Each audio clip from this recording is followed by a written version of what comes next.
Shabbat Shalom. Shabbat Shalom. The news cycle moves fast these days, but if you grew up in eastern Pennsylvania like I did, then you're probably still celebrating the Philadelphia Eagles Super Bowl win over the Kansas City Chiefs this past Sunday. And we're not the only ones celebrating, mind you.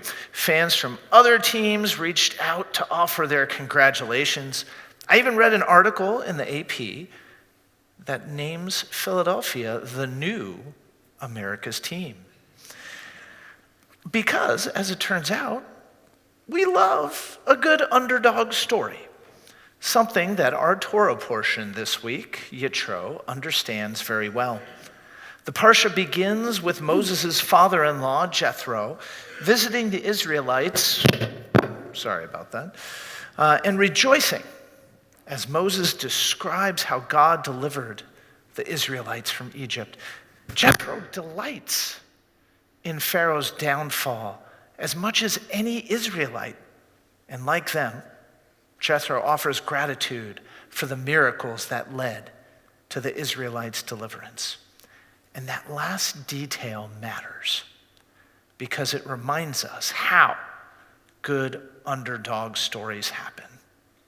Underdogs don't succeed by challenging their opponents on their terms. They succeed by changing the rules of engagement. After all, the Israelites cannot escape Egypt through military or political prowess. They don't have any.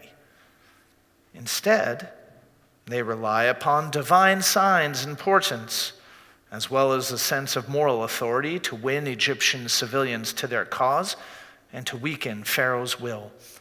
And when Pharaoh still pursues them across the Sea of Reeds, the Israelites turn their absolute absence of military strength into an advantage. They get to hastily cross the sea, while their pursuers, hampered by the bulk of their horses, their chariots, their armor, and their weaponry, struggle in the soft mud until they're swallowed by the approaching waters. And that's how Israel goes free. This is how all good underdog stories work. In literature, in film, in sports, in history, underdogs win by changing the rules, by turning their disadvantages into advantages. In the book of Samuel, David doesn't defeat Goliath by challenging him in infantry combat, knowing that all it takes is one rock to fell a giant. David changes the rules, turning their duel into a shooting contest, one in which he has the only gun. Meanwhile, in the late 18th century, armies confronted one another in tight formation. But our country didn't win its independence by challenging the British in the open field where their superior training, discipline, and supply lines could win the day. Instead, we retreated again and again and again, trading territory in exchange for the opportunity to harass and diminish British forces until their armies no longer had the will to fight and their kingdom no longer had the will to fund their expeditionary forces. Similarly, in the modern NFL, passing is king, and the best quarterback wins, or at least that's what all the experts told us before Sunday. That's why the Chiefs were favored. They have the best quarterback in the game. But Philadelphia didn't acquiesce to a quarterback contest. Instead, they used every resource at their disposal to make sure that Kansas City had no one to throw the ball to. And now, they're Super Bowl champions. All underdog victories, all secured by changing the rules of the game. So how come we stop fighting like an underdog once we feel we've become the betting favorite? Why do we act so surprised, outraged even, when our adversaries don't play by the rules?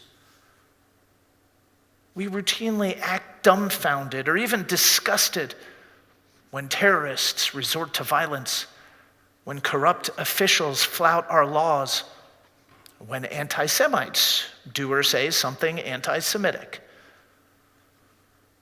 By Monday, many of us here in Los Angeles were already done talking about the Super Bowl and focusing on the Kanye West commercial, an advertisement for his merchandise website, which carried a single item, a t-shirt with a swastika. Our community's response was predictably full of reproach. We denounced the local television affiliate.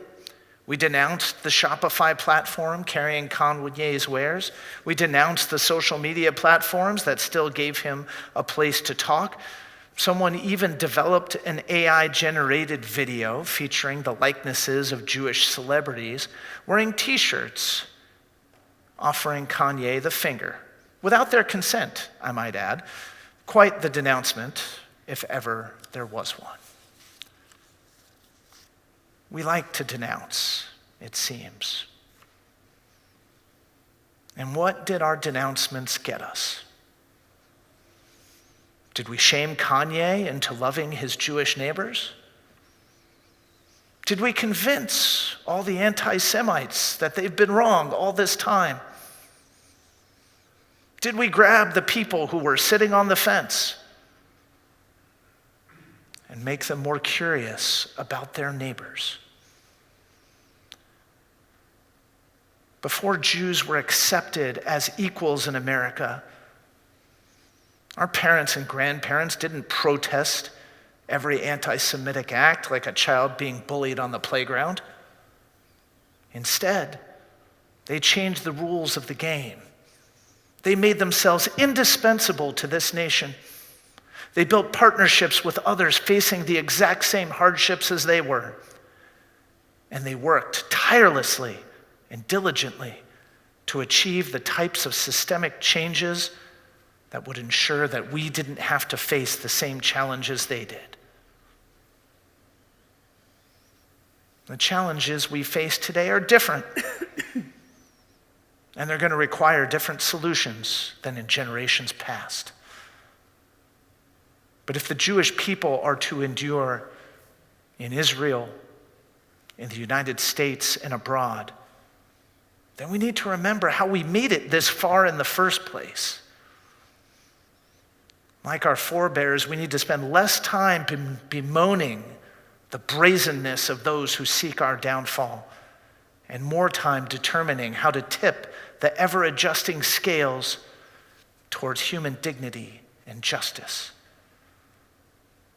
I'm not saying we shouldn't call out anti-Semitism when it happens. Of course we should. But responding to it with astonishment and disdain didn't work for Goliath. It didn't work for the British or the Kansas City Chiefs, for that matter. And it won't work for us either.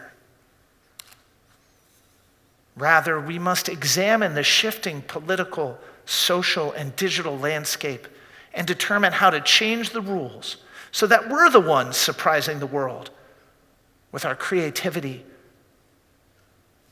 with our audacity, and with our endless capacity for love. As the Reverend Dr. Martin Luther King teaches, returning hate for hate only multiplies hate, adding deeper darkness to a night already devoid of stars. But darkness cannot drive out darkness. Only light can do that.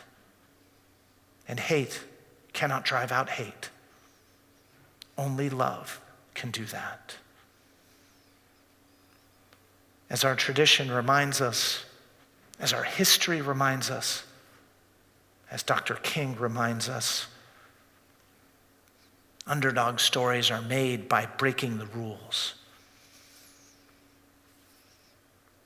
And once we change the rules so that we can conquer hatred with love, well, then we'll have written the greatest underdog story of all. Shabbat Shalom.